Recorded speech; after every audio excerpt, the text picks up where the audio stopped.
राधा कई वर्षों से संतान की इच्छा रखती थी, पर उसकी गोद खाली थी।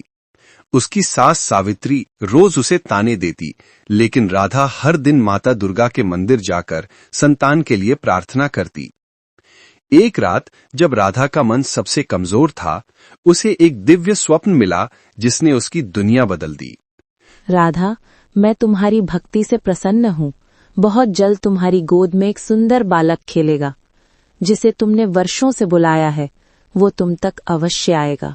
स्वप्न टूटते ही राधा खुशी से भर गई और ये खबर बताने दौड़ी, पर उसे ऐसे शब्द मिले जिन्होंने उसका दिल तोड़ दिया।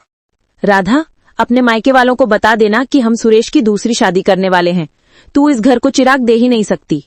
मां जी, माता दुर्गा ने स्वयं दर्शन दिए हैं। उन्होंने कहा है कि बहुत जल्द मैं मां बनने वाली हूँ। हाँ, सपने तो तुझे कई बार आए हैं, पर बच्चा आज तक कहाँ है? माँ, इसकी बातें मत सुनो। दूसरी शादी की तैयारी करो। लोग कहते हैं शायद मैं ही बच्चा नहीं कर सकता, पर असली कमी इसमें है, ये बांझ है। ये सुनते ही राधा की दुनिया अंधेरी हो गई और वो बेहोश होकर गिर पड़ी। गांव के डॉक्टर ने राधा की जांच की और एक बड़ी खबर सुनाई। बधाई हो, आपकी बहू माँ बनने वाली है। क्या सचमुच हमारी बहू मां बनने वाली है? मां जी, मैंने कहा था ना, माता दुर्गा ने सपना दिया था, आज वो सच हो गया। अब मुझे तुझसे कोई शिकायत नहीं, बस जल्दी से ये बच्चा जन्म ले ले। घर में खुशियां थीं, पर देवलोक में देवी दुर्गा के चेहरे पर चिंता की लकीरें थीं। हे जगदम्बा, आपकी भक्त राधा मां बनने वाली है, फिर चिंता क्यों? देवर्षि, राधा का बच्चा पिछले जन्म के कर्मों के कारण जन्म से ही एक पैर से विकलांग होगा। पहले 5 वर्ष उसे अपने कर्मों का फल भुगतना होगा। पर माता, आप अनहोनी को रोक सकती हैं। नहीं देवर्षि, कुछ कर्म आत्मा के साथ चलते हैं। 5 वर्ष बाद मेरी कृपा से वो बालक फिर से ठीक होकर चलने लगेगा। समय बीता और राधा ने एक सुंदर पुत्र को जन्म दिया, तिलक। पर जैसे ही पता चला कि वो विकलांग है, घर का व्यवहार बदल गया। अरे, इतने साल बाद बच्चा हुआ, वो भी अपाहिज। मैं इस लंगड़े को नहीं पालूंगा। राधा इसे मायके ले जाए। अभी मेरे बच्चे को 4 दिन भी नहीं हुए और आप ठुकरा रही हैं।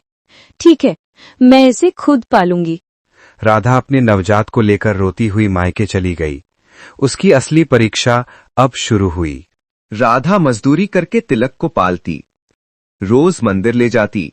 तिलक चल नहीं सकता था, लेकिन भक्ति से भरपूर था। राधा बेटी, अगले हफ्ते वैष्णो देवी के लिए मुफ्त बस सेवा है, तिलक को दर्शन करा सकती हो। पंडित जी, यही तो मेरी इच्छा थी। मुझे और मेरे बेटे को जरूर ले चलिए। राधा कटरा पहुंची। भवन में तिलक को बेंच पर बैठाकर प्रसाद लेने गई। तभी तिलक को प्यास लगी। नानी, मुझे प्यास लगी है।